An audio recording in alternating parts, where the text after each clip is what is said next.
Cool. All right, and then some of the folks may come in, but we are gonna get started on part 2 of the Serum 2 workshop that we've been doing. So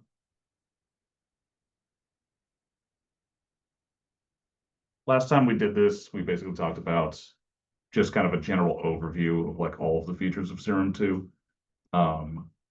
This week we're going to be starting with just a deep dive into the kind of like 3 kind of main oscillators. Okay. Right.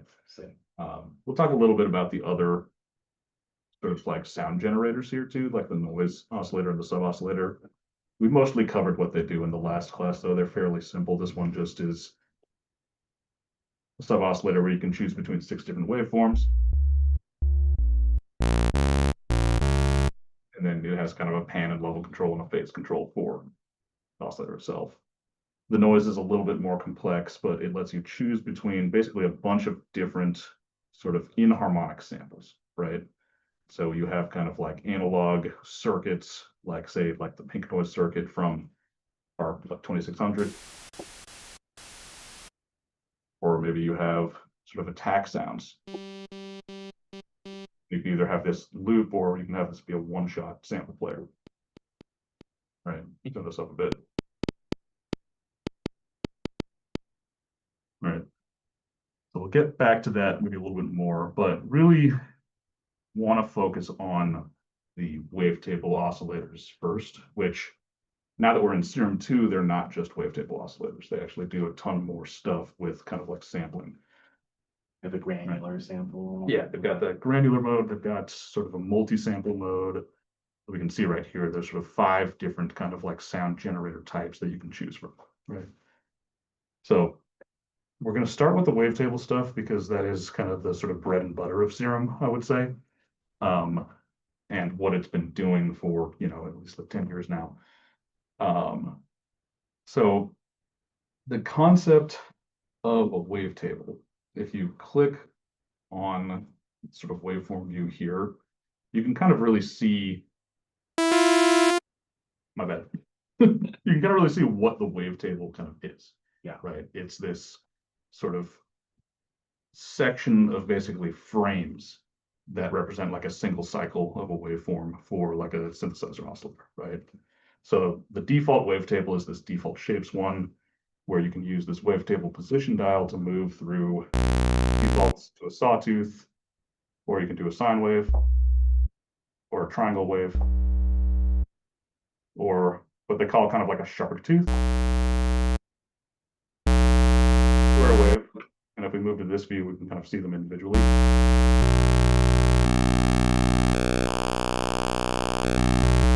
And then like a few different versions of what are called kind of pulse waves, right? Where it's not pulse width modulation, but it's sort of the results of changing the pulse width of a square wave and that being kind of static, right? So even with just those sort of like very simple kind of basic oscillator sounds, you can get kind of like a world of, you know, sounds out of that just using all of the other features of the synthesizer, right? All of the envelope generators, the LFOs, the filters, the effects section, right? But what's really cool about kind of wavetable synthesis in general is that you can get really kind of complex and interesting sounds just with sort of using kind of the wavetables in the synthesizer without having to really think about kind of like filters or kind of effects, right? So if we go down here and we kind of take a look at this sort of drop-down menu, this is where we can choose all of the different kind of wavetables, right? And the analog, the digital, the spectral, and the vowel banks, those are all wavetables that were part of Serum version 1. Okay, so those are going to be familiar to you if you've used Serum 1. Everything in here is sort of a subfolder of Serum 2 tables, which is everything that's basically new, right? So they have a series of analog.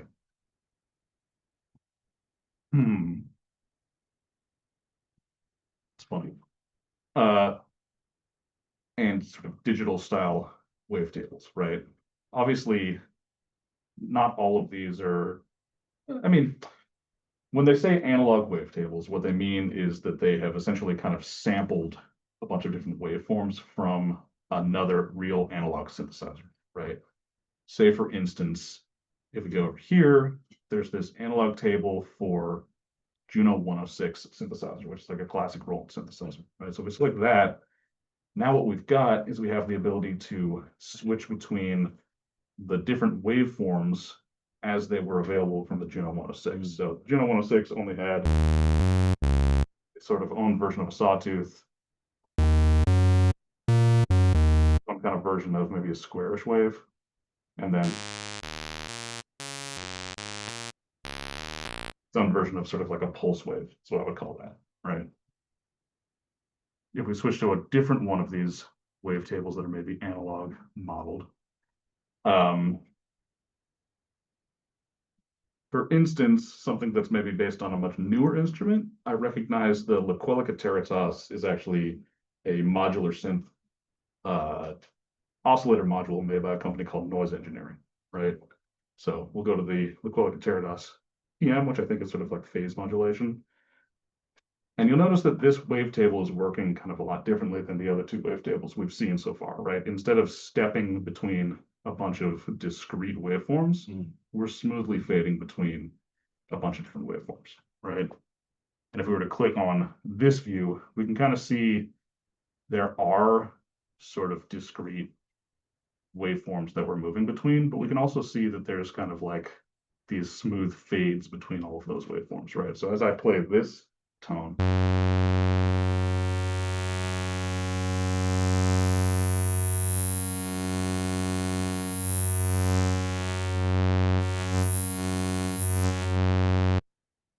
right, that is all of the different kind of timbres available in this particular wavetable for us, right? Interestingly enough, I find it a little bit funny that this wavetable in particular is in the analog section, because I'm almost pretty sure that that's a digital module that they recorded that from. But I kind of understand where they're kind of coming from, right? So there's a bunch of different other types of sort of wavetables in here, right? There is Quinn, underneath the PM, it says SS. What does that stand for? It's probably a slightly different synthesis type, but I'm not actually sure what it is. But let's go ahead and take a listen to it. And we can see this wavetable looks kind of completely different, right? Yeah. So we start with more of a sine wave.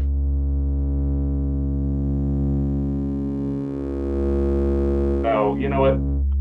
I believe it stands for sine shaper.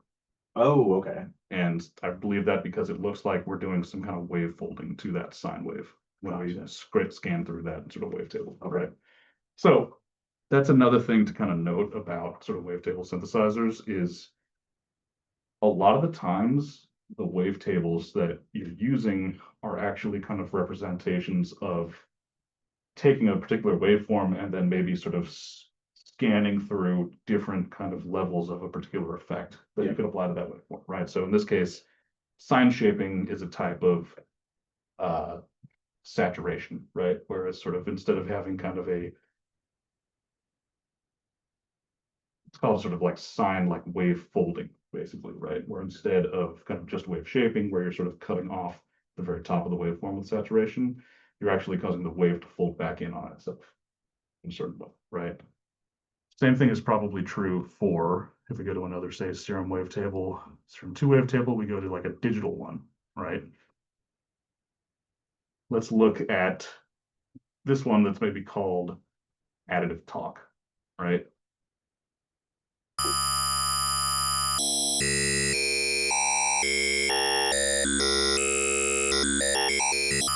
Right. Completely different timbre to the one that we were just looking at. This one also doesn't have kind of the smooth kind of like fading between the wave shapes. It has like discrete wave shapes, right? So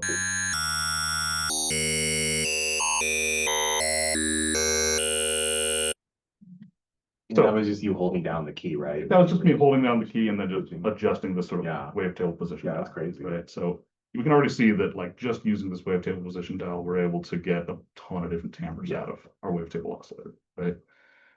Thing to note is this number right here above the wavetable position Mhm. shows you Mm. how many frames are in the wavetable and which frame you have selected, right? So this one has like a total of 11 frames. If we go to a different one that was maybe one of the smoother ones, let's go back to like analog. Let's go to like this saw drift 303 maybe.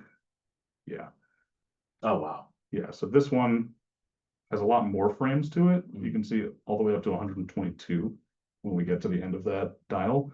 I think the maximum number of frames for a wavetable is 256, though. So even this one is not using all of the frames that possible, right? But we can kind of hear, right? What Is it that'll usually like the smooth ones that that have more of the Yes. more frames? Yeah, the smooth ones almost always have like more frames, usually in the kind of hundreds. The stepped ones almost always have very few frames, usually in the kind of like, 6 to like 10 or something like that, maybe even all the way down to 3, right? You'll also notice that in the Serum 2 tables, the default shapes is just kind of its own wavetable that isn't either in the digital or analog kind of folder here, right? Let me go back to that other wavetable that we were looking at, the additive talk one. And this is where we're going to be getting into a very, very deep function of Serum, which is the wavetable editor, right? So you'll notice we can click here to switch between our 3D or 2D view, but there's also this little pencil button right here, right? So this was true in Serum 1, also true in Serum 2. You can go into these wavetables and you can actually manually edit them in certain ways to sort of like change them, right? Whether that's actually going in with like a brush and adding like sort of shapes into the wavetable, you can add kind of like noise in a particular section. You could add, say, like kind of a sine wave shape, an up ramp, a down ramp, kind of like a S curve, or kind of like the top half of a sine wave or the bottom half of a sine wave. They've also got these kind of dotted shapes, which I'm actually not really sure what those look like, but we select this and maybe we kind of add it in here. Yeah, so that's kind of added that into that section, right? And then when you're in the wavetable editor, you should have a button right here, which is this kind of undo, right? So I'm going to switch that back to normal, right? So now it's back to the way that this wavetable originally was, right? So we can take one of these wavetables that has just a bunch of stepped frames, so like a very sort of short number of frames, and we can actually convert it into one that has a ton more frames and actually kind of like smoothly fades between those, right? So there is this kind of process section right here, right? So over here, we've got, in this little drop-down menu below, we've got a morph menu that we can choose from, right?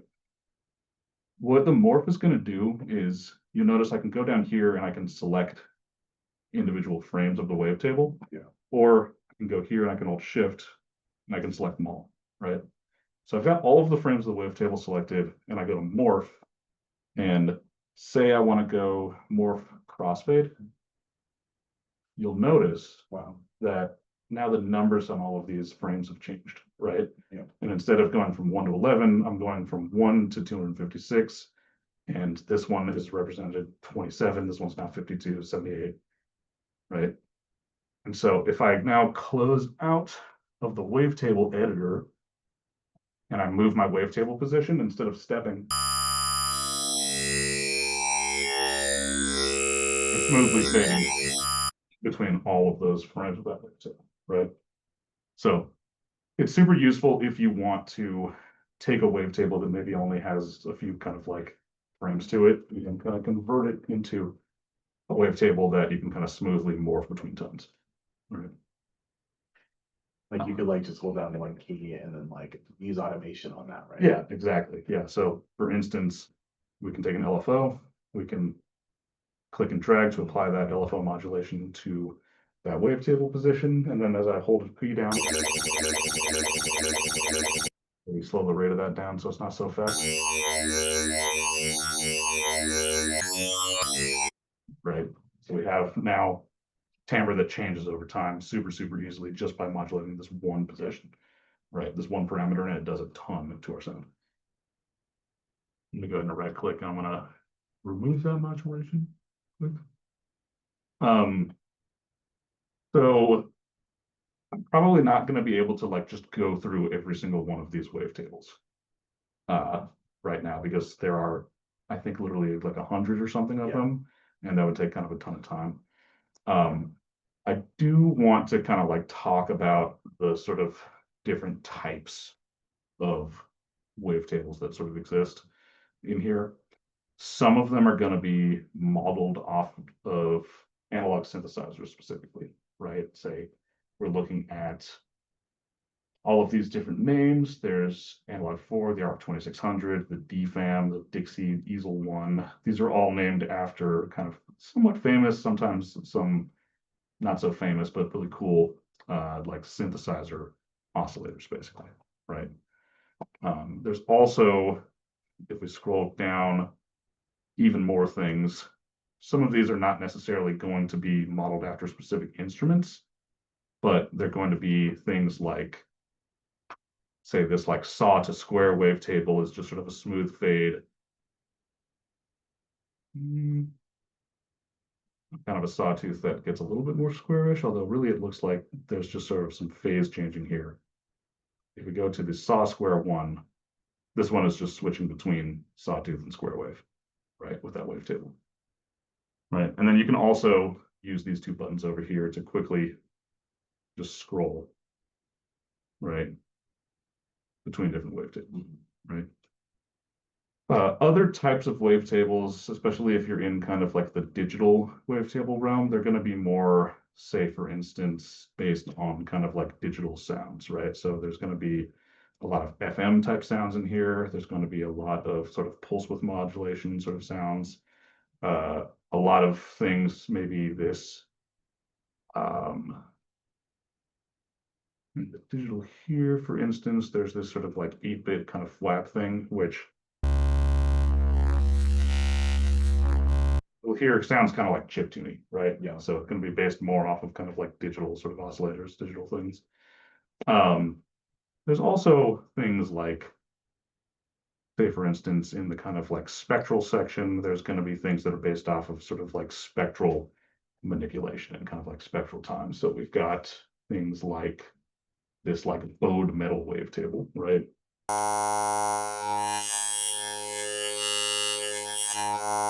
Which like doesn't sound anything like any kind of analog synth would be able to do necessarily, right? And then there's also these sort of vowel ones, which are pretty fun because they sound kind of like people talking, right?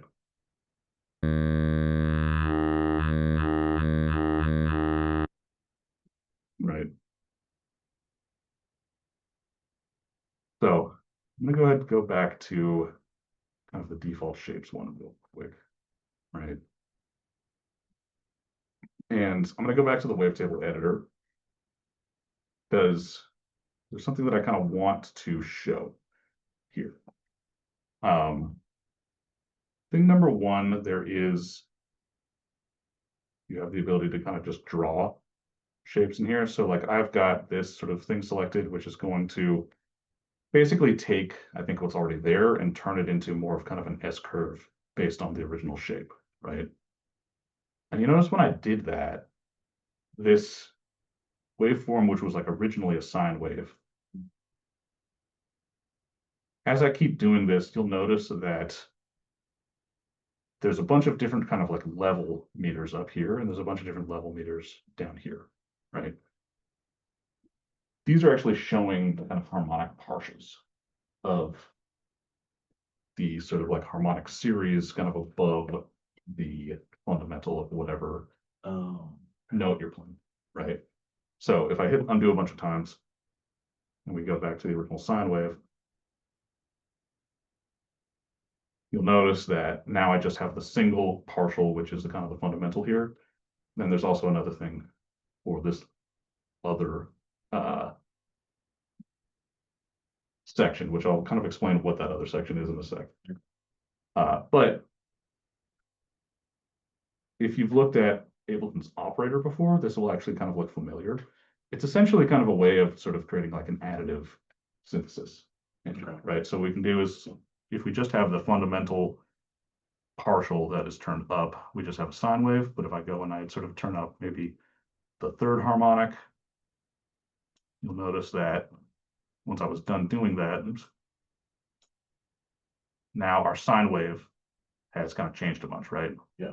Sort of the look and feel of it is completely different there, right? And if I go to maybe this next partial, and that one down, that's going to be also completely different, right? When you do that, does it only affect that one frame? Like if you went to like 1 or 3? Yeah, so it only affects the frame that you've currently got selected. So yeah, right. And then thing to be kind of careful about is you'll notice I can also kind of like increase or decrease the like volume of that waveform as I'm doing this. So this isn't something that you're probably going to commonly be doing unless you really want to like go deep and kind of create your own wavetables essentially from scratch, right? Now this other menu right here, just based on what is happening when I make adjustments to that, can anybody tell me what this is controlling? If this is controlling the volume of a partial, what is this controlling? Cycle? Yes. Another word for that is phase, right? Yeah, so this actually controls the phase of each of these individual partials, right? So the reason why that's kind of important is, say, kind of into, and I'll set this to try to make that exactly the same. And you'll notice I can't do it because there's no volume there, right? So I'm going to add some volume to into there, and then I'm going to go and I'm going to set it to the same kind of phase, right? So you'll notice that one thing that's going to change this waveform is not just the relative volume of the two different partials there, but also the kind of phase of each of those partials, right? So it's an interesting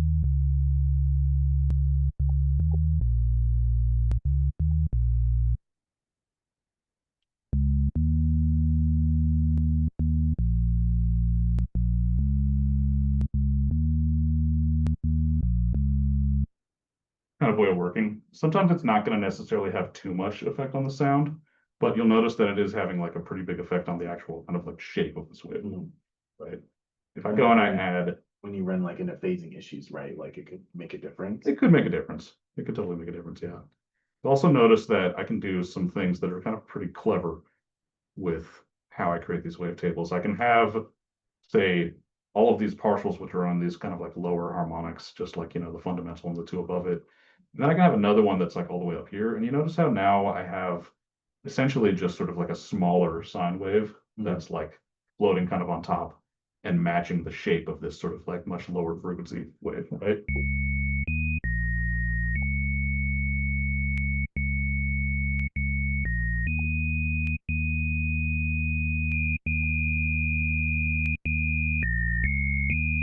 Right. So you can go in and you can kind of manually create these sort of like individual wave shapes, right? And in doing so, you can go and you can basically say, okay, now I need to, maybe I'll just delete the rest of the frames other than the sawtooth and that kind of like weird shape that I've made.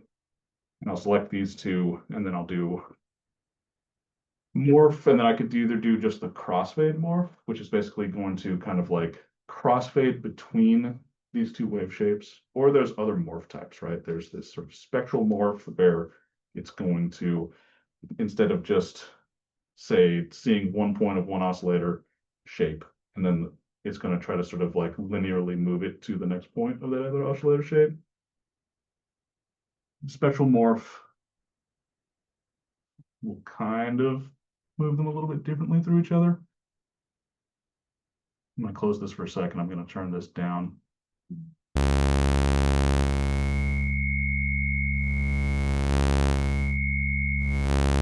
Right. If I go back and then I hit kind of undo, undo that morph that I did. There we go. Yeah. I could also do a spectral morph where you zero the fundamental phase, or a spectral morph where you zero all of the phases, right? The zero fundamental phase basically tries to make sure that the fundamental phase, it tries to make sure that the fundamental tone of all of the frames that you're going to generate in between these two shapes stays like in phase with itself. So it's better when you're trying to create something that's going to have a more consistent kind of like base, I would say, right, to it. So if I do a spectral zero fundamental phase, you'll notice that it actually did something to change the wave shape here to make sure that the fundamental phases of them remain the same, right? And as I kind of move through it.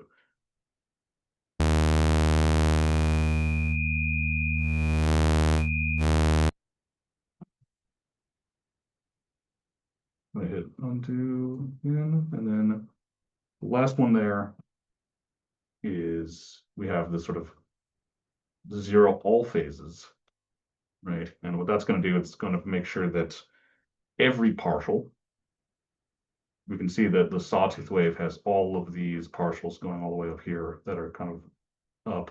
And then it looks like every other partial has kind of a phase of 50% and then has a phase of kind of zero there, right? So it's going to analyze the phases of all of the partials for both of those oscillator shapes, and it's going to set them to be kind of exactly the same, right? And so now we start with our sawtooth wave, and you'll notice that the end actually kind of matches the shape of a sawtooth wave a lot more, right? So now,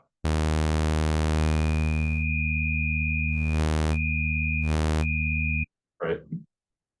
So you'll notice that those don't have like the biggest effect on the sound necessarily, but they will have an effect on things like if you are caring about the kind of random phaseness whenever you're playing this, or the actual kind of like starting phase position of the oscillator itself, right?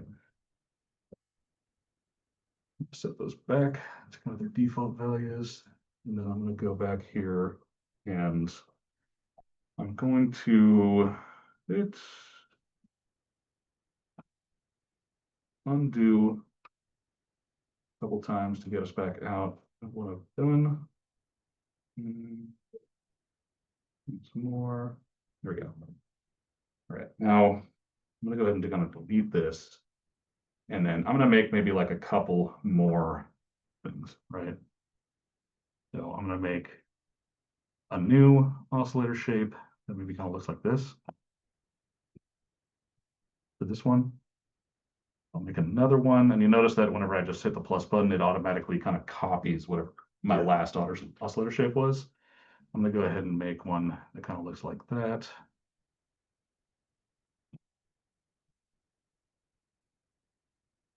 Right. And then I'll make like one more, and this will be kind of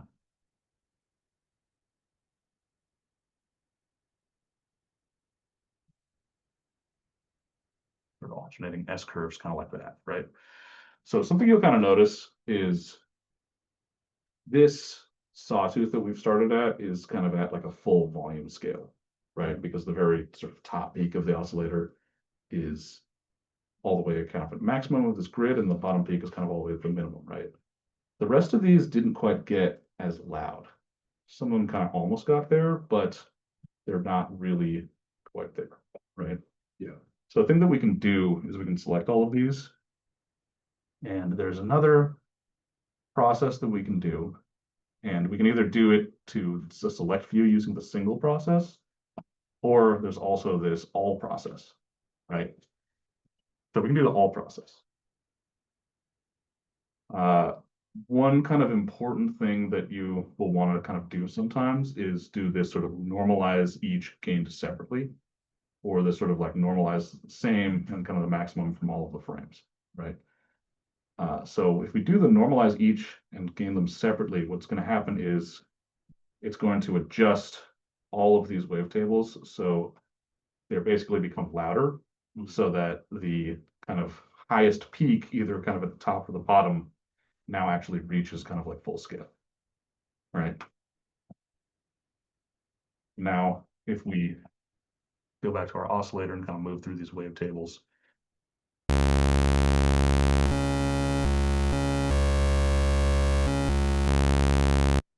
they're mostly going to be kind of the same-ish volume, whereas otherwise the sawtooth would have been like significantly kind of louder sounding than the other ones, right?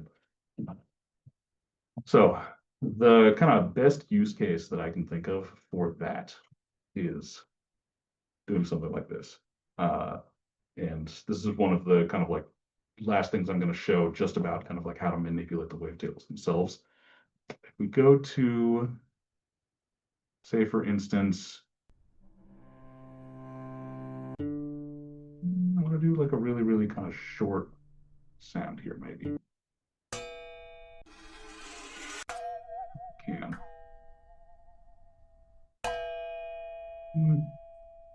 Well, these are a little too long.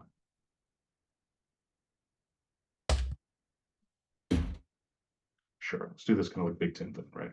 So we kind of talked about importing our own samples into the sampler engines when we were using Serum last time and showing all of this different stuff. But you can go and you can actually import a sample and then create a wavetable out of that sample, right? So you notice when I clicked and I dragged it into here, I have a bunch of options, right? Choose from here. So I can choose, say, this sort of like dynamic pitch zero snap. I can do this kind of dynamic pitch follow. I can do this sort of frequency estimation, right? And those are the kind of like normal input modes. There's this constant frame size mode. And then there's sort of these fast Fourier transform modes. And then I can also choose to switch my oscillator type to a sampler engine or a granular or a spectral engine here. So if I do one of those, it's actually not going to be a wavetable anymore. It's just going to import as a sample, right? Let's just do the regular kind of dynamic pitch zero snap first, right? And so now what's going on is I can kind of scan through this wavetable, and basically it's divided this wavetable up into a bunch of frames that kind of represent the sound wave. It's just sort of essentially chopped them up into what it detected would be kind of the best sort of like amount of time to create a single cycle, and then made that many chops of it so that each of those single cycles were kind of like the same, right? Or really what it did was it tried to figure out how to chop it up so that each of those single cycles would basically stay at the same pitch. The best is the best way to put it, right? So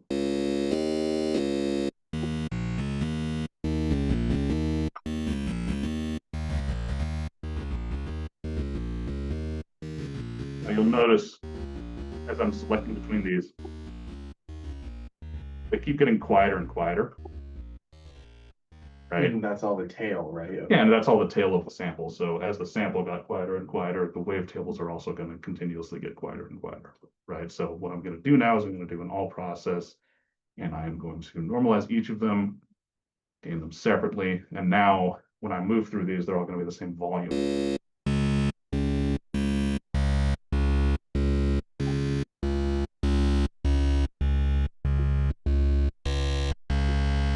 It's really just going to be the timbre that's sort of changing between shots, right? And then I can also go and I can select these, and I can do kind of like a morph. Maybe I can do, I'll just do the crossfade morph between them. And now as I kind of move between wavetable position, it's not going to act like it's sort of scanning through that sample anymore. It's going to smoothly fade between all those sounds. If I wanted it to work a little bit differently and maybe sort of maintain more of kind of like the same shape, I would use the kind of zero all phases kind of crossfade mode. Right now, you'll notice that as we're moving through it,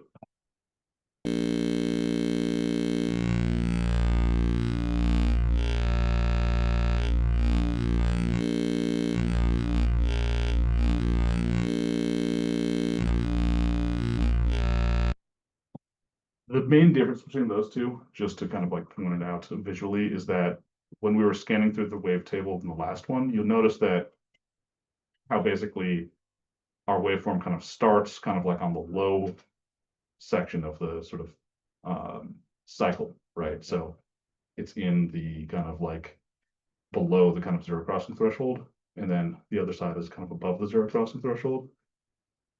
When we did it the other way, you'll probably notice that sometimes the sort of peaks on this side of the cycle sort of went from being above the zero crossing threshold to then down below, and then same thing for this over here.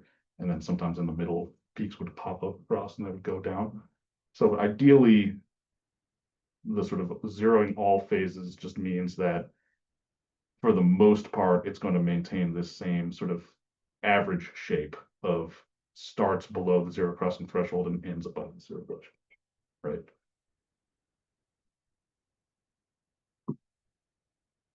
But another thing that we've kind of sort of skipped over is we were able to take this sound of this big tin thing and we were able to turn it into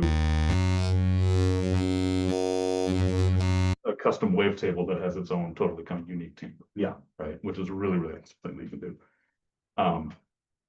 Certain types of sounds work better for doing this than other types of sounds.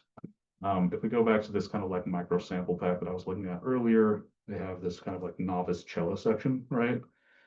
There is these like sustained samples, which are really long. Like if I were to bring one of these in and I were to do maybe like the same input, the dynamic pitch zero snap, it takes a second to load, right? And you'll notice that right off the bat, we already have 256 frames, right?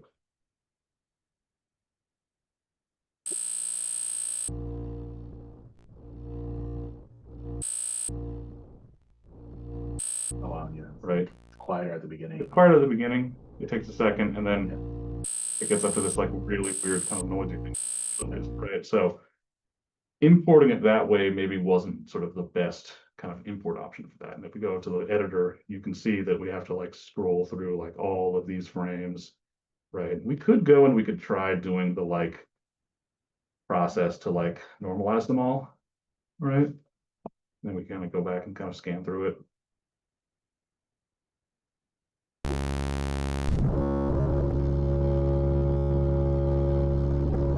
Interestingly enough, a lot of these do still have that kind of timbre of like a cello, right? Which is cool. But because there's so many frames when we're scanning through them, it sounds really like distorted and steppy and kind of like, you know. So does this also like affect like CPU? Much. Okay, it's just the voicing. Yeah, it's really mostly the voicing that affects CPU. Because right now, even if you take a look up here, you know, like I only do like 1% CPU when the note was on. Gotcha. As I'm scanning through the wavetable, maybe it goes up to 5%. Yeah, But that's still not a lot. Yeah. So what I could do is I could try importing this one more time, and then maybe I could use one of these other different options, right? I could use maybe this sort of dynamic kind of pitch follow thing, which again is probably going to give me sort of a similar issue. I could do this sort of pitch average constant frame size one, which we can kind of barely hear that, right? Yeah. They also have these FFT options, right? And what that stands for is fast Fourier transform. And it's a sort of type of kind of advanced math that is the reason why Ableton is able to do what it does with audio warping, where you can kind of separate the pitch of audio from the kind of timing and tempo of audio, right? And so basically, you're choosing kind of a fast Fourier transform algorithm with either kind of like 256 frames or 512 or 1024 or 2048. All right, so I'm going to choose 256. Fast Fourier. Fast Fourier. Okay. Yeah, it's named after a person. Yeah. Fourier theory, right? I think so. So 256 kind of sounded like that. We could go to like 2048. Right. And you'll notice that's a little bit more kind of like a spectrum. do in 24, 512.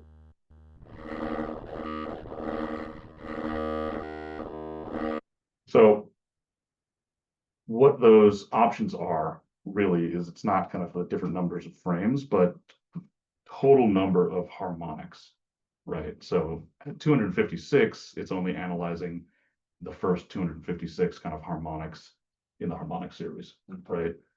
At 2048, it's doing 2048 total harmonics. So that's why the 2048 was brighter than the 1024, which would be brighter than the 512, which would be brighter than the 256, right? So basically, the idea is you can kind of import a kind of longer sample into here, but I think you probably noticed that this is like really a long sample. And so it's probably just too long for Serum to be able to kind of divide up into 256 total equal kind of single cycles. Yeah, right. So sometimes something a little shorter like that would be good. All of these samples seem to have like really, really long tails to them though, right? So I would say maybe even something like these percussion samples, but if you can find something that's a little bit more, I would say, sustained, but that's not necessarily super, right? Say, for instance, go to various nature. Maybe like a backyard thing. And then let's go ahead and just sort of put this onto an audio track. And then I'm gonna like cut this down to just a very, very short amount of time, right? Basically just grab the first like half, bar, right? And then I'll go hit Command J to, oops, not Command K, Command J to join or consolidate that. And then we'll go and we'll bring the oscillator tab and then try one of these frequency estimation ones, right? And we can see that only created 3 frames out of that sort of shorter sample. So we could go in now and we could say, okay, let's first of all process these and kind of normalize them and gain them separately. And then let's go ahead and select them all. And then let's do maybe just like a fundamental phase spectral morph of them. And now, based on that sort of short sample of the kind of backyard kind of noise, we've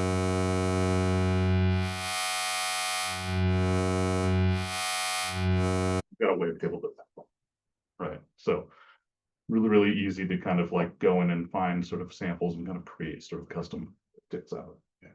Right. Once again, I'm going to go ahead and go back to the default shapes real quick. Does anybody have any questions kind of before I can continue on some of the stuff about just like the wavetable editing and kind of like different wavetables and kind of how to think about them? I mean, like, I was gonna say, like, how would you, but I mean, that probably just goes more into sound design. But like, like what wavetables, like for like what jobs, I guess, like like like if you're thinking about like a like bass synth, like you would want to stick to like a more, I mean, obviously it depends on what you're doing exactly, Yeah. but like if you wanted to be like more like almost like a synth lead slash like bass sample or bass synth, it would be like a sawtooth, like or a triangle wave, like like So just thinking about like what I guess wave yeah, you would want, like for what job, I guess, yeah, essentially. totally. Yeah, that makes sense. So if we go to something like, say, one of these spectral wavetables, I kind of want to do they have just, maybe it's not in the spectral one, maybe it's in the digital Serum 2 ones now. Yeah, it's okay. Sine harmonics. Yes. Okay. So something like this, right? Uh, it really, really depends on what kind of harmonics are going on in the wavetable that you choose, right? So if we take a listen to this one, we start off close pitch to kind of a sine wave, and then hear how we get up to that much sort of like brighter, but also much more kind of like higher pitched feeling sound, right? So that's the thing.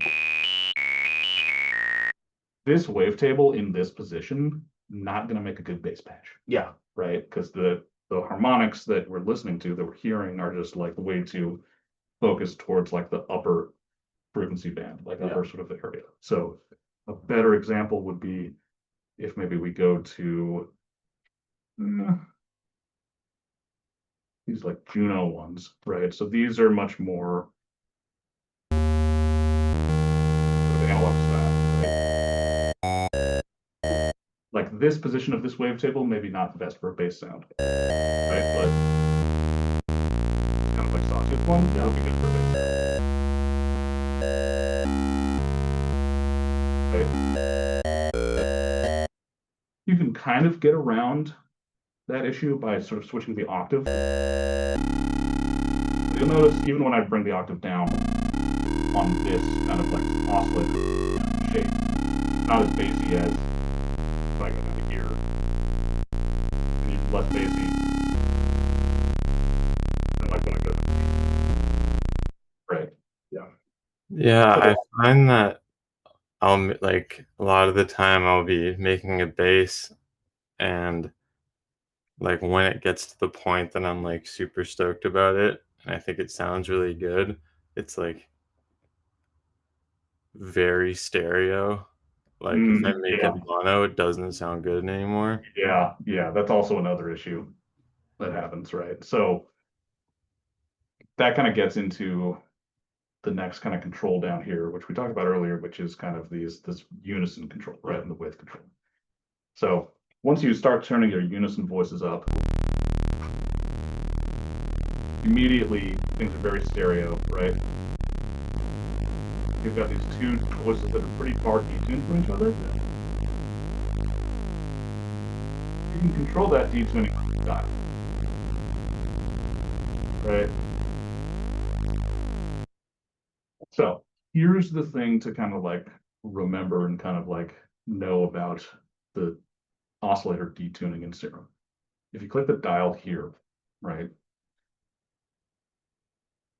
you'll notice you have controls for the mode, the kind of like sort of like unison stacking.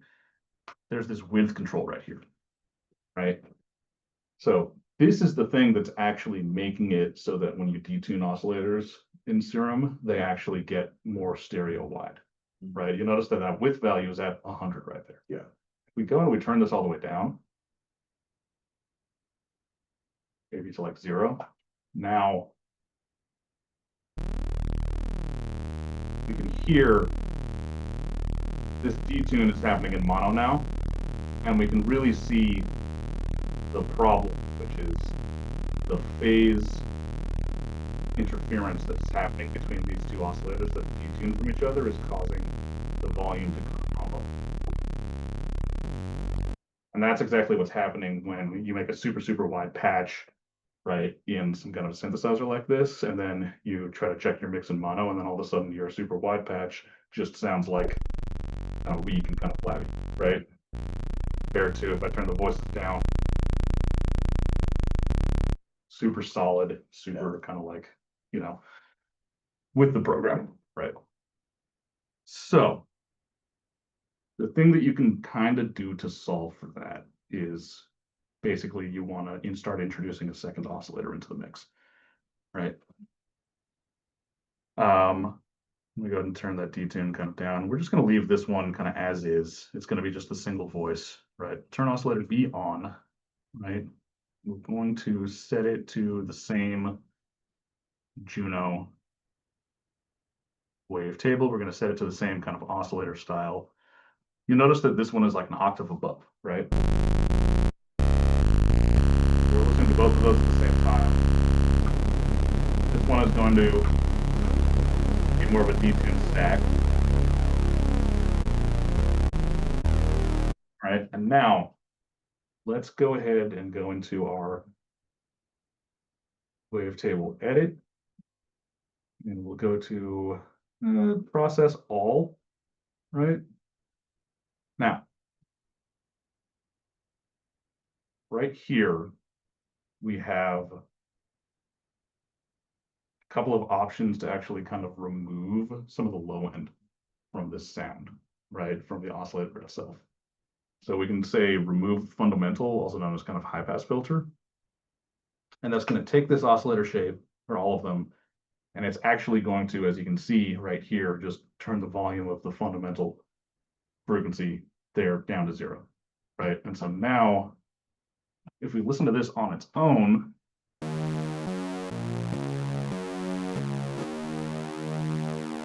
super wide, we've got something happening down cool. And then we add our second oscillator back.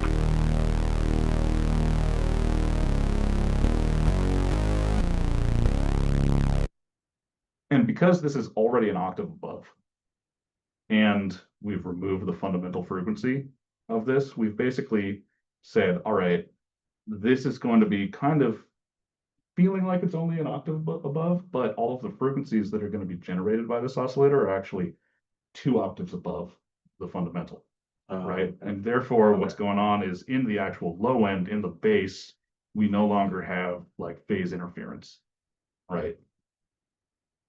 Because we've just removed all of that information from the other oscillator. So this is our kind of top end, really bright oscillator, and then this is going to be our low end, kind of darker oscillator, right? And we can hear, if I were to go to this track. So you kind of like stack it vertically instead of horizontally. Exactly. Sort of. Yeah, exactly the way to think of it. I go to audio effects, I go to my utility. And would you say what you did is kind of like summing? Or am I using that wrong? Sort of like that. What I'm doing is, it's not really necessarily summing, right? What I'm doing is, it's almost like carving out the one sound with an EQ, Gotcha. right? And like taking away, it's almost like high pass filtering. Part of the sounds. Yeah. So I go to the utility device, and let's just check this in mono real quick. Right? So even in mono, it's still super stable. It's still super kind of like present and kind of forward. The only real difference is lack of width. Right? Yeah. As opposed to if we were to actually detune this, all right, and then go back in here and actually turn the width back up. Now we lose it to a half, right?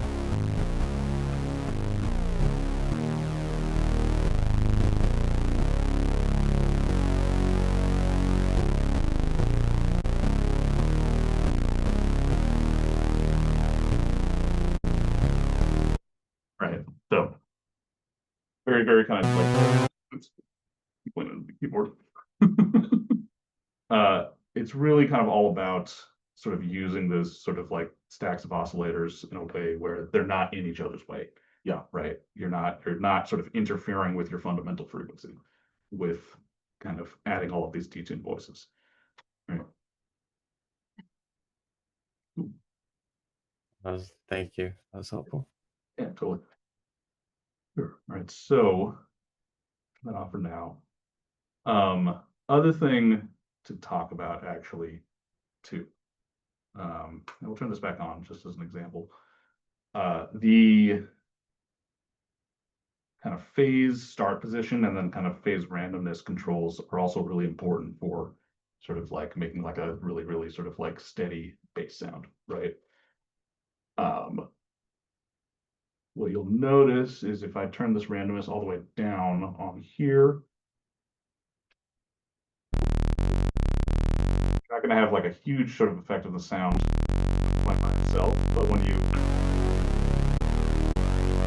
play that with this other oscillator,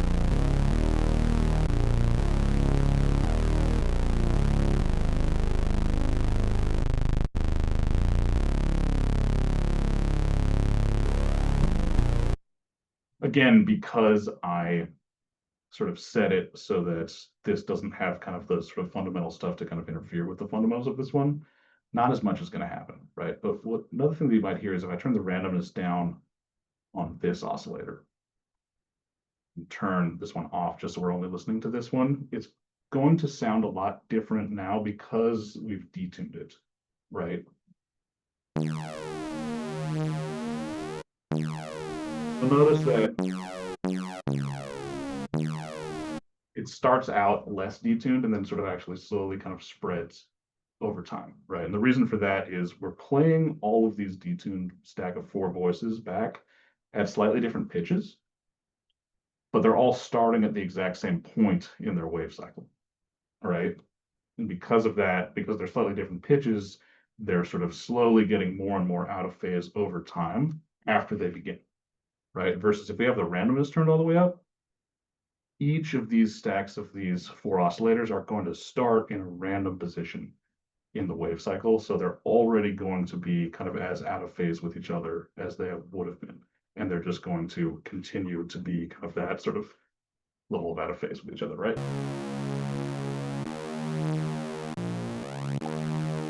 Versus 0 random.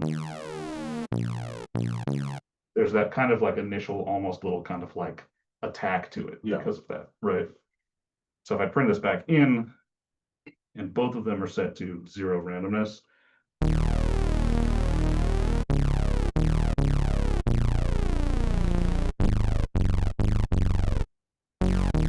there's sort of like an attack portion of it that's a little bit even bassier at the very beginning, right? So it kind of gives you like a pseudo kind of envelope shape.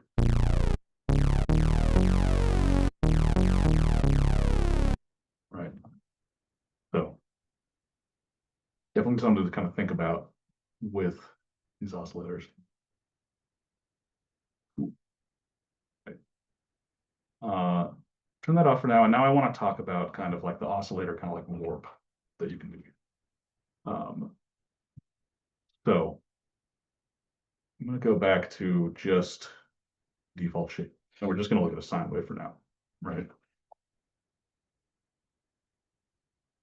Use the bathroom. Yeah, go for it. Yep. So there are a few types of warping that you can only do to kind of the wavetable oscillators, right? Sync, I think, is one of them. Sync, as we kind of have listened to before, is basically taking our wave shape and kind of increasing the pitch of it, but we're not really increasing the pitch necessarily, just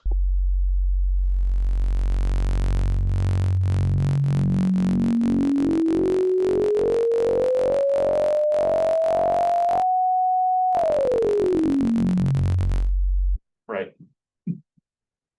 So what's going on is we are taking the oscillator and we are telling it to kind of like re-trigger its sort of phase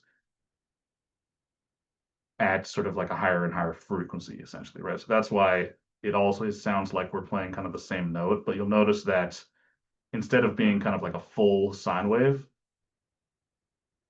the end of it sort of gets to a point and then it has to kind of immediately restart to the kind of original sine wave after that, right?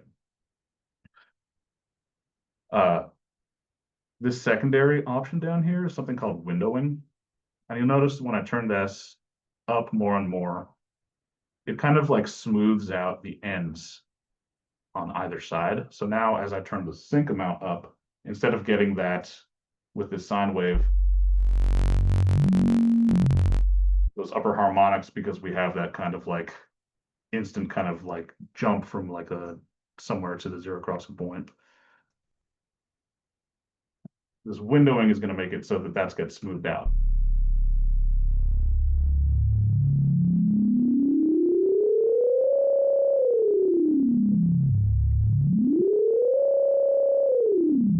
Right. And this kind of like sync effect is actually like a really kind of classic kind of like analog style of kind of oscillator modulation that you can do. Right. And if we go all the way with this kind of windowing on it, sort of have this almost kind of like oval, like eye shape. That's kind of like a frame across the whole oscillator, right? And if we listen to this different oscillator shape, like say a sawtooth like this.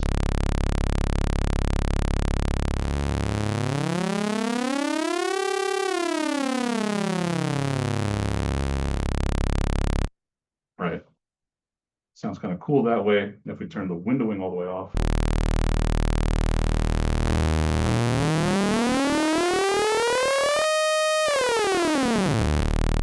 You get that much sort of like harsher kind of like tonality to kind of the sync modulation, right? Then the other ones that are kind of unique to the wavetable oscillator are all of these, right? So I'm just kind of going to go through them. We've got bend positive, and I'm going to go ahead and go back to our sine wave just to show specifically what this is doing. It kind of squeezes everything towards the middle, right? Bend negative kind of does the opposite. Yeah, squeezes everything towards the outside. We have a positive negative, which to the left is towards the middle, in the middle is normal, to the right is towards the outside. Right. Pulse width modulation is kind of an interesting one because if you remember what pulse width modulation does to a square wave, it basically changes the difference in the duty cycle, right? So a regular square wave is 50% all the way above the zero crossing threshold, 50% all the way below the zero crossing threshold, right? The way Serum applies pulse width modulation to other oscillator shapes is it just like basically adds like a flat portion of time at the end. So instead of having just a sine wave, we wind up with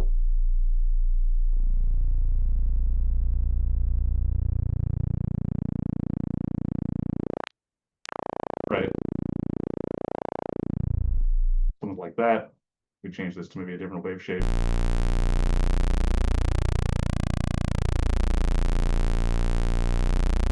You notice that this kind of like flat part is based on what the kind of position of the wavetable is going to be at the very beginning. Right. We've also got this sort of asymmetrical thing, right? So if I go to a triangle wave, we take a look at this. Going to squeeze the sort of first half of the wave shape and then sort of stretch the second half. That's the like positive asymmetrical thing. Negative asymmetrical, the opposite, stretches out the first half, squeezes the second half. And then of course we have the plus minus version of that as well. Right. The flip one is kind of an interesting one because it's literally going to take our oscillator and then flip portions of it until we get to here where we basically have completely upside down waveform, and then it flips all the way back again, essentially like 360 degrees. So by the end of it, we have the exact same one. Okay. You'll notice it adds a lot of kind of like harmonics when you do that. Most of these sort of waveform kind of deformations for the wavetable ones are going to, for the most part, like either change or kind of like add harmonics where harmonics kind of weren't there before, right? Especially like this mirror one. You'll notice that it takes our oscillator and it sort of adds a mirror image of it, right? And then it also does the asymmetrical kind of bending to both of them, right? Yeah.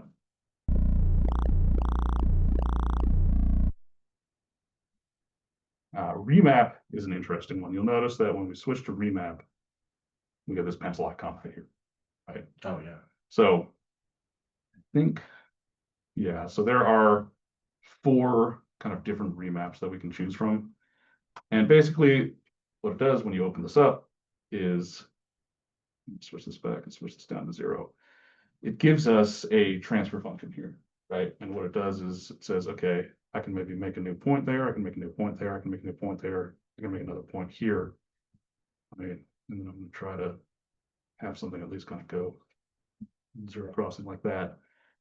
And now, as I move this remap control, it's going to take this oscillator shape and then it's going to slowly reshape it to be this shape that I've drawn here, right? So it's basically, this is kind of like a new oscillator shape.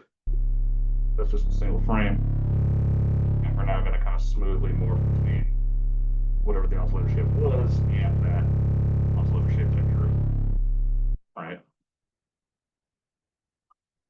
And basically the fun thing is you have kind of like 4 of these different kind of remap options.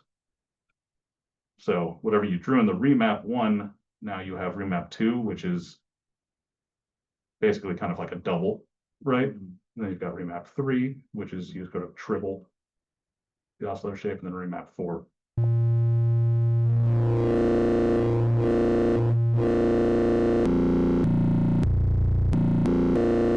So basically each one kind of adds more harmonics as you're going, right?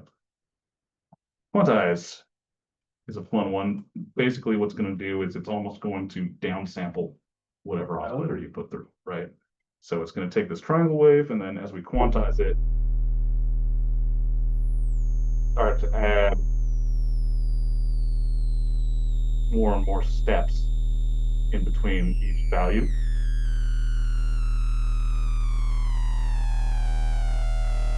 Until you're much closer to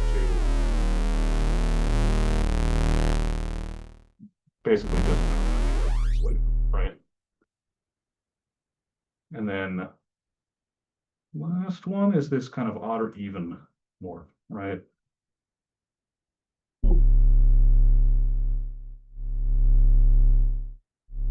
So what this one's going to do is it is going to either turn up all of the odd harmonics, or turn down all of the odd harmonics, and then turn up or down all of the even harmonics, right? So the reason why we're basically silent when we turn the dial all the way towards even is because a triangle wave is kind of like a square wave where only the odd harmonics and the harmonic series exist in that wave shape. So if I were to change back to, say, a sawtooth wave, I could leave it in the middle and leave it as a sawtooth wave. I could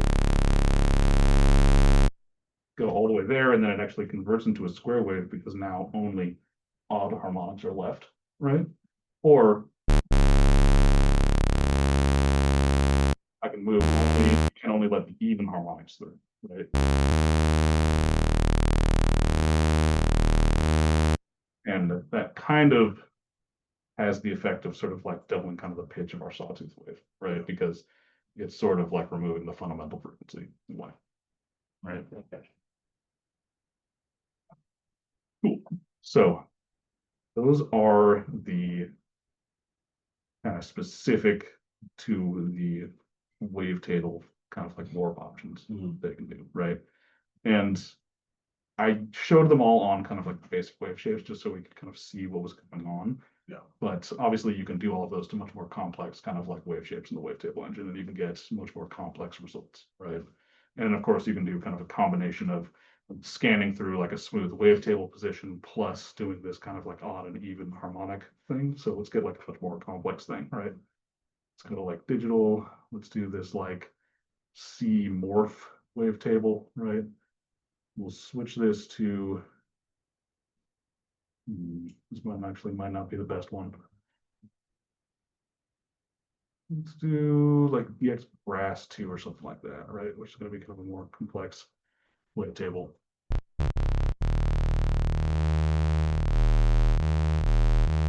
Switch between the harmonics, or we could even do to like this distorted flex thing.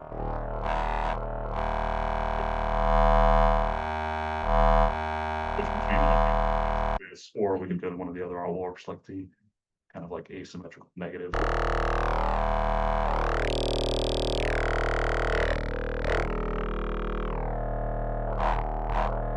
Right, and now they're all kind of like very, very different sounding depending on what position you've got this dial in, plus what position you've got this dial in. And then the other thing to note is that you can do 2 warp functions at the exact same time now, right? So it used to be there was only one warp per oscillator. So I could do this one as the kind of asymmetrical, and then this one as the flip, right? So okay, what I could do is I could set up maybe like 3 LFOs, right? One of them is controlling this, one of them is controlling this, and then the third one is controlling the actual wavetable position. And all of them are going to be at like slightly different rates. So this one's at like 4 bars. This one will be at like a bar, and this one will be at like 2 bars. And now I'll actually make this one like maybe a dotted bar or something. And this will be like, you know, like that. And now we have this super complicated modulation, right?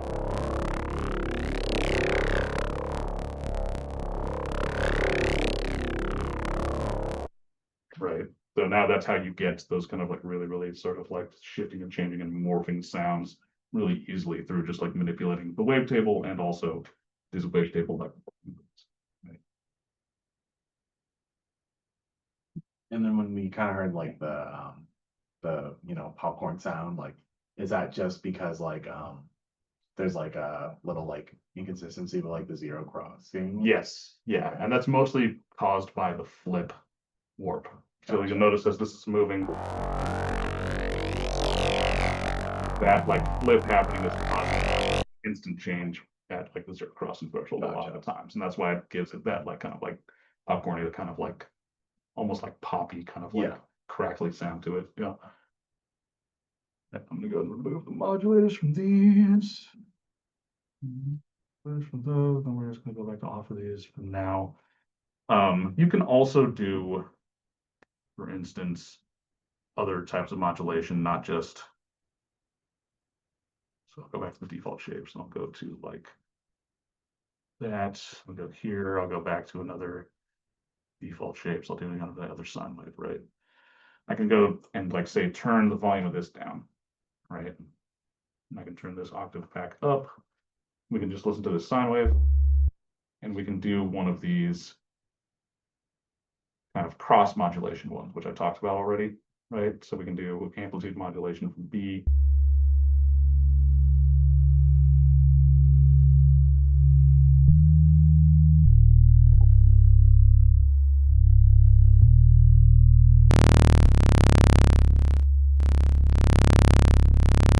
Right?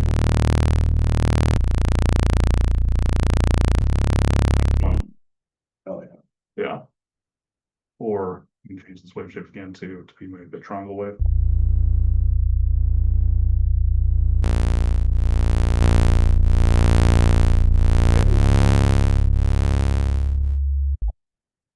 So these kind of cross modulations are how you can get the sort of wave shapes or like on a wavetables to interact with each other, which is pretty fun. If you're using like say like a really kind of complex like FFT squeal type of thing and using amplitude modulation, you'll wind up with obviously a much more complex set of sound, right? And remember, we are not even listening to the output of this oscillator whatsoever, right? It's just modulating this oscillator.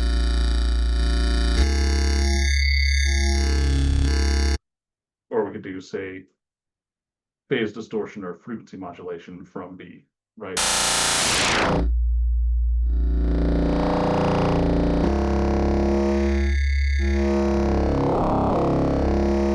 So those are going to be really different timbres of kind of like cross modulation, right? And because you have access to so many different wavetables and so many different kind of oscillator shapes this way, the cross modulation between them can give you like all kinds, just millions upon millions upon millions of unique sounds essentially.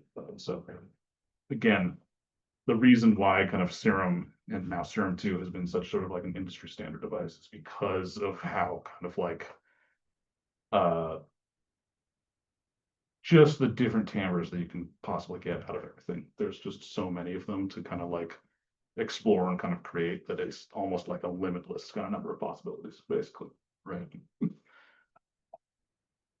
And then other things in here, which we'll get to in a little bit more detail.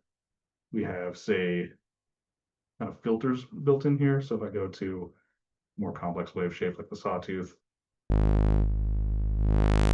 built-in low pass filter that you can apply to the oscillator level with resonance,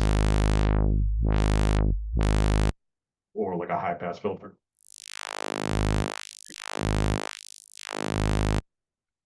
Which is nice because you don't need to individually like assign one of these to like a filter over here necessarily. If you want to kind of filter out just like the low end or the high end of it, you can just have like a filter there, and then you can also have like, again, a secondary kind of warping happening too, to like add more warping, to add more kind of harmonics, right? Then there's also like distortions, which we talked about. So we could go to, say, maybe like a hard clip valve distortion, right? Change the wavetable position to the sine wave again, just to see it a little bit better.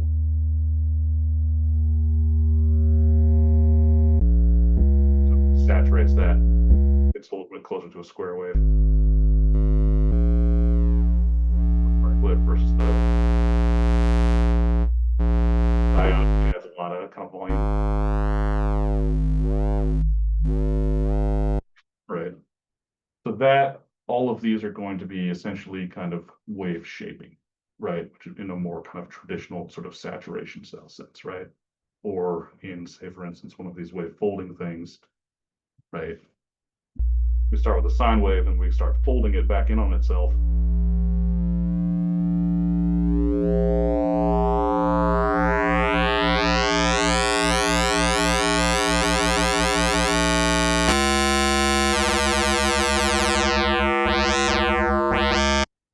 We get a very kind of like classic kind of like gloopy modular synthesis type of sound, right? It's very fun. Or there's kind of like this zero square linear folding, right?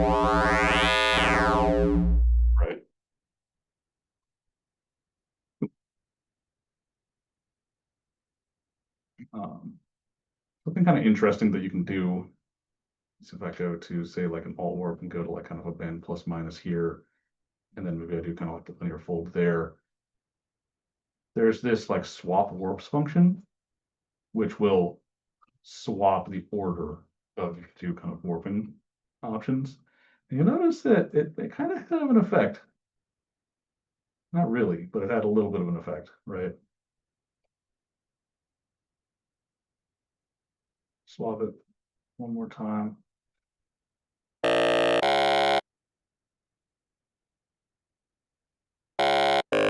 Didn't really actually have that much of an effect, but basically what it kind of lets you do is it lets you sort of swap out kind of the slots for one warp for the other warp. Yeah. Right.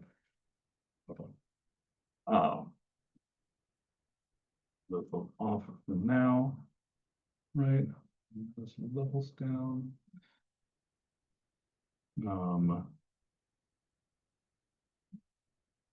These options for, and this is a drop down for your kind of phase controls, right? So if I set these kind of phase back to random, I forget exactly what these change. It has something to do with how kind of like the phase controls of oscillators are kind of applied. I think all voices kind of means that when you're changing something about the phase controls, it's going to apply to like every single voice of the synth that you play. So if you're 8-voice polyphonic, I have randomness set to 0.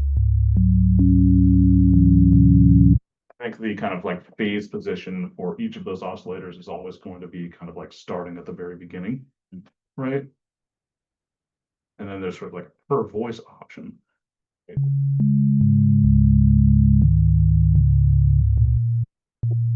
now you'll notice that our phase controls kind of like don't really exist anymore. We have this little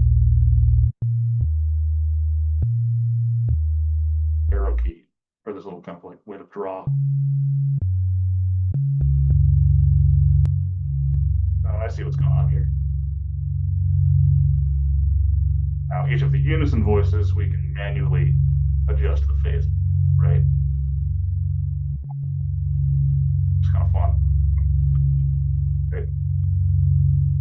So it's just the contiguous. That just means that we don't really have that same kind of control over the phase randomness or anything. The phases are just going to try to be as kind of contiguous with each other as possible. It sound a little bit better, right?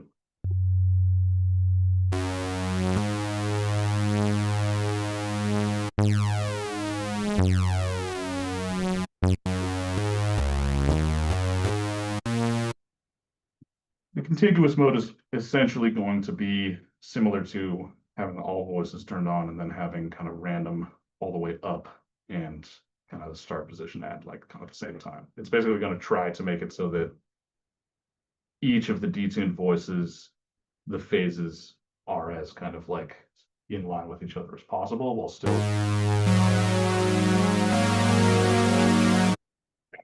pretty decent, right? Yeah.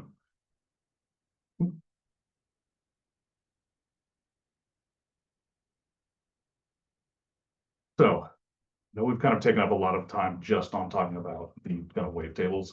So we'll probably go to multi-sample next, right? Because multi-sample is a little bit kind of simpler, and then we may in the next get into the kind of three other kind of like sampling options, right? So multi-sample, the main kind of difference between this and the other kind of sampler types is that you can't just take a single audio file and load it into this multi-sample mode. You have to load a .sfz file, Oh, right? okay. And those SFZ files are actually not like proprietary to Serum, I believe. I Yeah. believe that they are sort of like a kind of like sampler instruments type of file. Where Yeah. it's a file where it kind of combines a bunch of different audio samples into kind of like a multi-sample pack, Mhm. basically. But Serum Yeah, does. I had Yeah. Sforzando or whatever, Mhm. and I couldn't figure out how to load any of the packs into it. Yeah. And it was just like, because it had like, I heard that it had like really cool like orchestra like layering and stuff, and like, I Totally, wanted yeah. to use like a lot of brass sounds, and I just, for the life of me, I couldn't figure it out. Gotcha. Yeah. Yeah, that probably had something to do with it. Where You have to put it in the right files, but Yeah. then it actually recognizes Yeah. it. So basically, I mean, I think there's programs that you can use or download, or you can even kind of do it maybe within like something like Contact, possibly too. Okay. If you just use kind of like Contact without loading up an instrument, just go in and start putting samples in there Gotcha.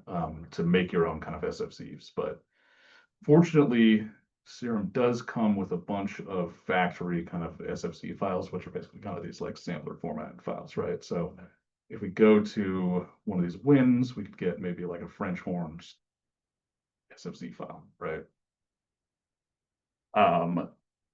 And the way to kind of look at these and the way to kind of like understand what's going on here is that you have basically kind of a couple of like vectors to look at, right? One vector is kind of the pitch. So as I'm moving up and down the keyboard, you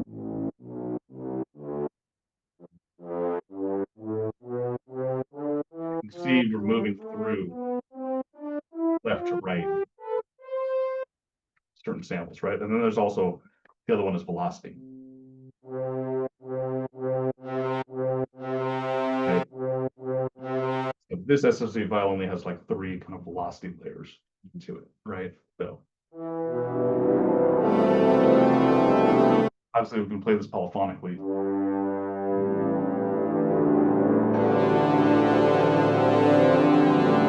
It's going to sound, somewhat bit more realistic, I would say, than necessarily like just a single kind of like sample playback at a bunch of different pitches, right? Because it's really kind of a multi-sampled recording of a bunch of different sort of notes played on that, right? Now there is a couple of options here. Thing number one is there's this sort of multi-sample envelope, right? And there's kind of like an embedded kind of envelope in each of these multi-sample files that is sort of like the envelope shape for those individual kind of like sounds, right? You can override it and you can adjust and create kind of your own envelope shape here, right? So you can the attack time all the way down, and down, and the decay time up.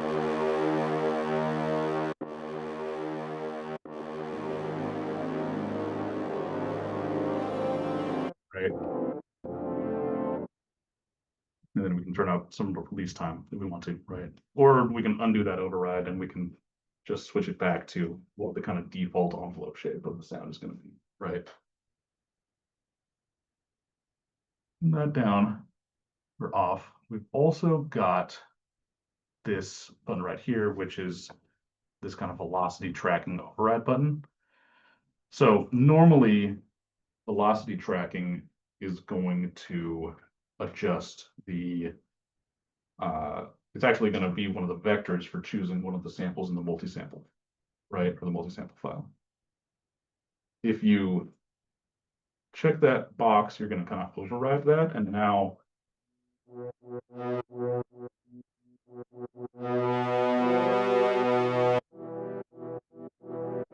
it's still going to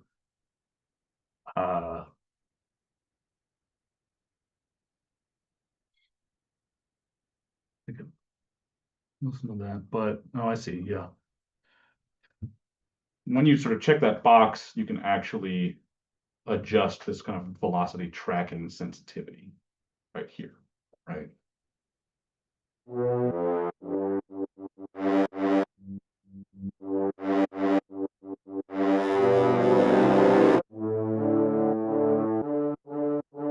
Notice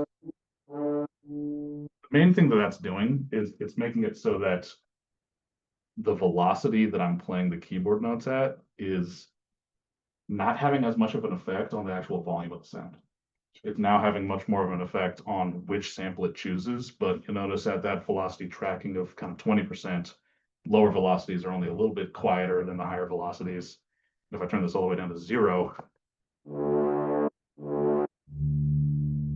that low velocity is just as loud as that mid velocity or that high velocity, right? So all it's doing now is switching between the settings, right? If I turn this back up, it's also going to be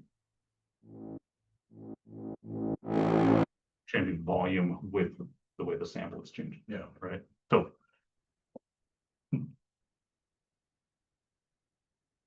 now what's kind of fun is you can kind of go in and you can click in and you can actually look and sort of view these sort of single individual samples if you click here, right? So it's not showing you that kind of like grid view. Now it's actually just showing you that sort of individual sample as you're playing back through it, right? So that changes depending on velocity, changes depending on kind of note you're playing, right? But it'll give you the actual waveform view of that, and you can go and you can kind of like zoom in on it if you want to. You don't really have the options to like edit it though here, right? Now, another thing to note is once you've actually loaded an SFC, what's kind of fun is you can actually show that kind of SFC in your Finder, right? So it'll actually show you where these kind of SFC files are getting saved. And this is actually kind of important because it lets you know exactly where you want to import any new SFC files you add to Serum, right? So in addition to being able to, if we go back to Serum, load in just samples kind of directly like into the oscillators. Yeah. If you want to add new wavetables, you can either kind of create them by loading samples in there, or a lot of the times, sort of like if you're purchasing kind of like sample packs or preset packs for like Serum or Serum 2 or something from third parties, sometimes those will actually come with wavetable files that people have made. Yeah. And you'll have to install those wavetable files I just did that the other day, in actually. the actual kind of like space where the wavetables go. Yeah. Right. Yeah. Also, they'll give you like an error and you have to find it manually. Yeah. Right. You know, So what you can do if you ever need to find that is you can open up the Serum presets folder right here in this kind of little menu right here. And then inside of that presets folder, there are art banks, there's art patterns, clip banks, clips, curves, effect chains, impulse responses, LFO, paths and shapes, multi-sample right here. So this is where all the kind of multi-samples will live, presets, samples, tables, right? So this is the folder where you would add tables, and you can add your own folders in here, like subfolders and just individual wavetables, right? Which, interestingly enough, the wavetable files technically are just .wav. So literally, they're just audio samples that Serum is treating as kind of a wavetable, right? So close that, close that. Yeah, definitely useful that. Know that. Yeah, it's very useful to know that because otherwise sometimes those presets just don't get saved properly, and you'll get actually an error message telling you, hey, I couldn't find the wavetable in order to load the preset. Yeah.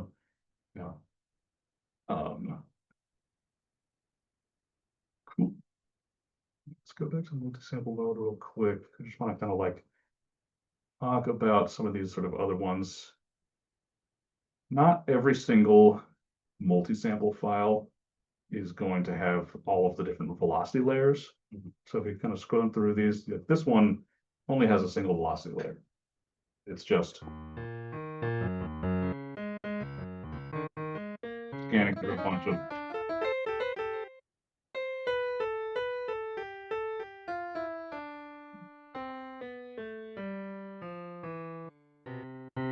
and you'll also notice that a lot of them are not like, basically they recorded like one note for like every key on the keyboard, right? They actually sort of like are swapping.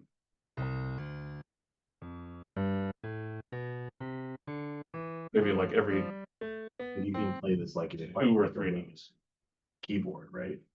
You can play it like a regular keyboard, but basically what I'm saying is that the notes like say like this C, this like C sharp, this D. You'll notice that all 3 of those notes are actually just using the same sample. And we're not switching to a new sample until we get up to the next note, right? So that's kind of like a memory saving kind of way of creating one of these SFC files is if you record sort of like a note and then you can sort of use that same sample for like the other 2 notes kind of on either side of that note for most of the part, because you're not going to be changing the pitch of it so much that's going to be so obvious when you pitch it up a ton versus pitch it down a ton, right? Yeah. You only have to kind of like maybe record like it's sort of like a third of the total notes on the piano. Gotcha. To get like a realistic sounding kind of like multi-sample pack, basically, right? Cool. And then what's kind of fun about using kind of even samples and multi-samples and stuff like that, we have this timbre dial, which has replaced our kind of wavetable.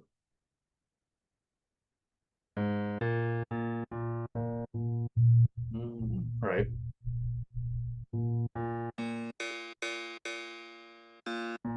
Do you see what that's doing? Yeah, it's So I turn it up.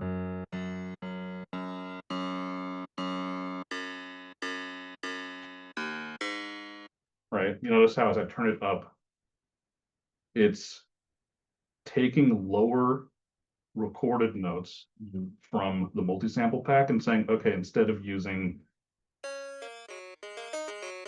the notes that actually correspond, we're actually just going to take these lower notes and we're going to pitch them up to get up to the pitch that we're actually playing. So it's going to sound less and less realistic, right? Because we're basically taking the lower notes and pitching them up. Or if we turn the timbre down, kind of does the opposite. Takes the higher pitch recorded notes and plays them back little lower pitches that you're playing, right? So it's actually kind of a fun way of essentially just like misusing the kind of like recordings in this multi-sample file to kind of like change timbre. And then of course we can also, turn on unison.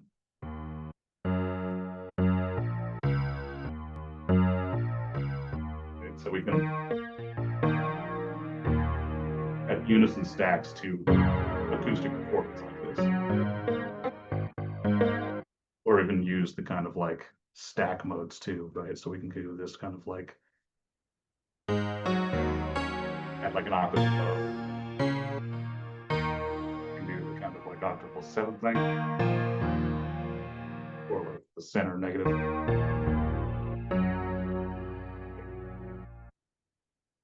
Or we could actually even change our kind of like unison type to maybe be random. And now this is actually going to sound pretty cool because it's going to emulate a very, very out of tune piano, I feel like. Right? Each note, each voice is more out of tune than the other ones.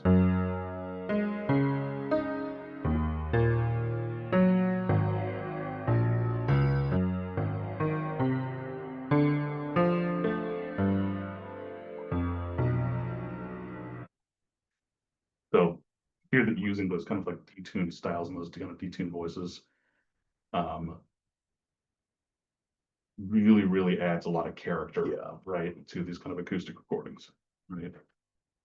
And then other things that you can do is obviously you can kind of warp these, but you'll notice that you don't get the kind of like oscillator warp options here. You just get the filters, the distortions, and then the like FM and kind of like cross modulation options from other oscillators, right? So if you use the cross modulation stuff, go ahead and turn this back down so it's kind of normal. And then we'll just go to like, say like a basic shapes and get down to like a sine wave here, right? Turn that down, the levels down. But I could go and I could get like maybe like phase distortion from B and now start applying that to this.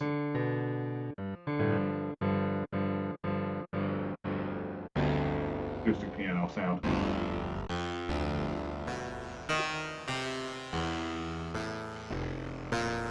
Right? Now we have kind of like a phase distorted or say for instance, kind of like frequency modulated piano, which normally you would never be able to do that. Yeah. So it gives you these other like really interesting kind of hybrid like acoustic plus digital kind of like synthetic timbres, right?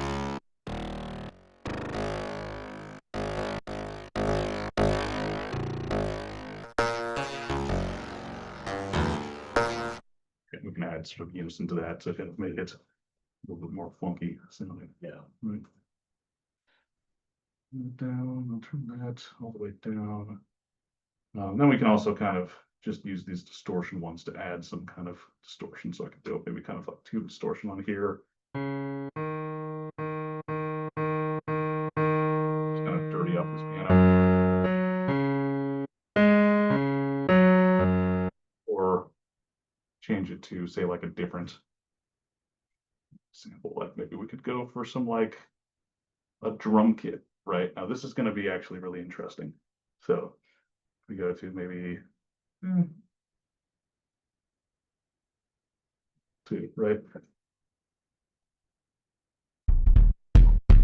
Right. Now, we're not actually playing different pitches, we're just playing a bunch of different sounds, right? Yeah.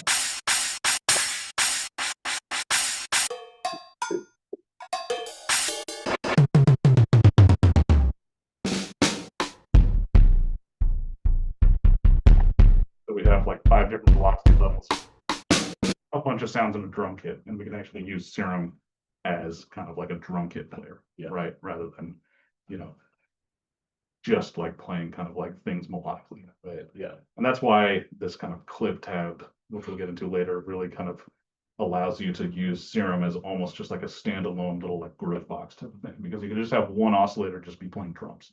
Yeah. And then you can have another one, maybe, you know, controlled by like another sort of part of the clip actually be playing like a melody or something, right? And then you can have another one that's actually playing kind of like, you know, some other thing, right? Yeah. So all within one track. all within just one track in Ableton, and it's all just kind of all in one kind of thing, right? So makes it really, really fun. Let's do another. And Serum We get the discount on that, right? The student discount? I'm not sure if they do student discounts. It's made by Expert, right? Yeah, it's made by Expert. Did you ever purchase Serum version 1? No, I think I torrented it. Gotcha. Yeah. So I don't know if this is true still, but for people who purchased Serum 1, it was free. I think, yeah, it's. And it might still be free. You So could always try Splice. You could do you like. can always try the Splice kind of like rent to own thing Yeah, too. that's what I'm doing pretty right sure that they've got it. Yeah. $10 a month. Yeah. I'm not sure. They might do student discounts, but they might not because they're kind of a smaller company. And that would be something to look into. But as far as I remember, I don't know that they do, but I would also check with Steve about that because he would have better idea. Sure. Yeah, I definitely want to mess around with it. Yeah. No, it's super fun. So, yeah, I was pretty good with Serum 1, Mhm. but just like the Quinn, I know extra I've heard stuff in of. here seems like limitless. Like you said, it's just everything in one. Yeah, it's just there's just so many new features to it and so much more stuff that it's kind of worth even, I would say the price of just buying it new too.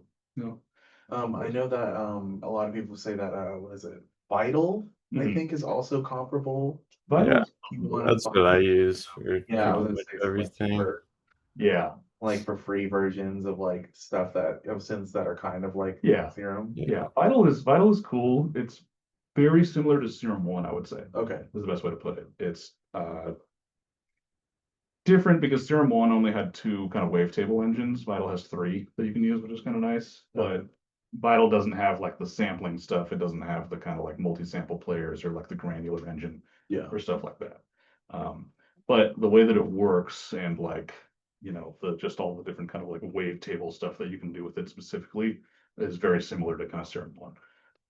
And Okay. sounds pretty cool. And then like the full version of Vital that just like basically comes with more presets and more wavetables Yeah. is only like $80, I think.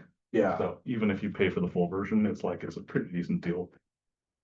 There's also like there's like websites for Vital patches and stuff. Yeah, there are. Yeah, people are really really into it because of how free it is. That makes it kind of pretty popular. I have a lot of uh free synths, mhm. like way too many, but Vital's the Yeah. one I always go to. I feel you. Yeah, there's also I think for like actually the most similar thing to Serum 2, and we'll just take kind of an aside to look at it quick, is Pigments by Arturia. Which doesn't have the kind of like clip launching thing that Serum 2 now does, but you also only have kind of the 2 engines. But Pigments from the get-go was always able to do wavetables or like sampling or like granular synthesis and stuff like that. It's also got like kind of multiple different types of like sort of more traditional like synth oscillator engines, right? It's got like sort of just like an analog style oscillator. It's got this kind of like modal engine, which is interesting. It's kind of a new one. And then it's also got, 2 filters again, and then a bunch of modulation and an effect section. It is I think I saw it's the same price as Serum 2, isn't Yeah, it? it's 200 for this. Yeah. And I think Arturia has some kind of student discount possibly for their stuff. And it's also part of the kind of like their the bundle they have, like the V collection. I'm pretty sure Pigments comes with the V collection too. So you get all of those kind of like emulations of classic synths plus like Pigments. And that tends to go on sale every once in a while, let's say. Labor Day is coming up. No, that's true. Yeah, definitely. Anyway. Do we have any other questions about kind of Serum 2? or just specifically kind of like the kind of wavetable engine and then kind of like the multi-sample engine. Right. I really want to mess around with it, and Yeah, then I would have a million questions, I'm sure. totally. Yeah. No, Yeah, it's, maybe I'll do the rent. I'll start the rent to own thing. mhm. Yeah, I think the rent own thing is good. It's a good deal for sure. I do want to talk about one other thing, which, oh yeah, here it is. So there's something that I kind of missed when I was talking about the sampling engine that is the kind of noise source, right? Which is, it used to be kind of a button. Now you actually have to go and right click here, but you'll notice that you can enable pitch tracking right there for the sampling engine. So by default, the kind of the noise engine, it's basically meant to just kind of like loop, kind of like white noise like that, right? You'll notice that that's just like not actually following the keyboard. Right? You can change the pitch of the kind of playback speed of these samples, right? But you can also set it so that pitch tracking is enabled. So as you play up and down the notes of the keyboard, the sample is going to play back at different speeds, just like a regular kind of sampler, like a normal sampler would, right? And then if you change this to one of these like kind of like kick attacks or like noises or like things like that, like this guitar smack thing, and switch it to one-shot mode.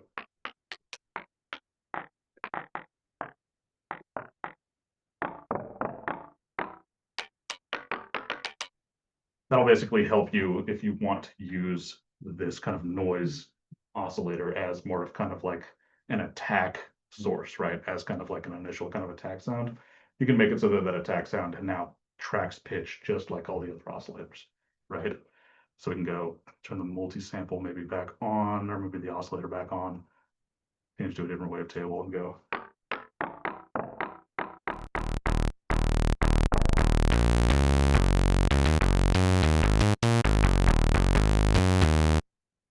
And so it basically just becomes kind of like a fourth kind of like sample player engine with like way less controls. Yeah, basically, right? Another fun one is the ability to have it sort of like start in kind of a random position in the sample, right?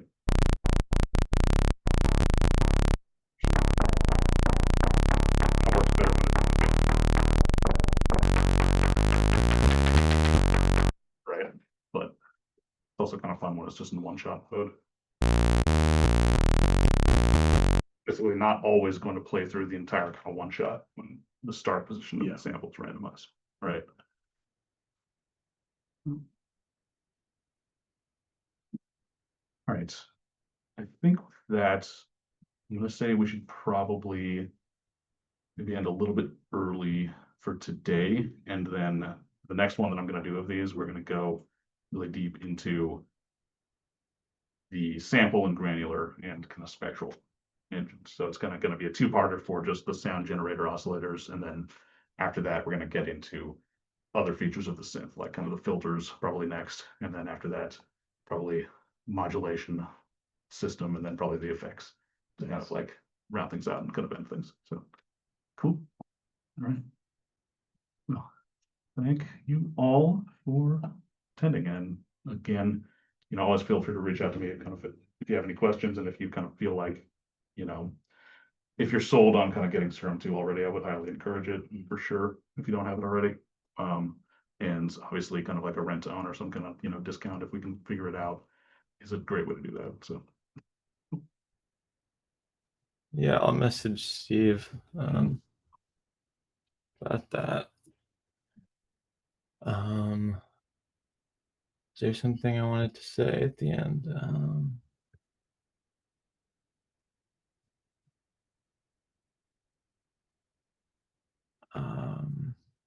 Well, I do want to maybe not this next week, but the week after, schedule a day to come in and just like review Totally. some stuff I'm working on. Yeah, no, that's a good idea. Definitely. Yeah.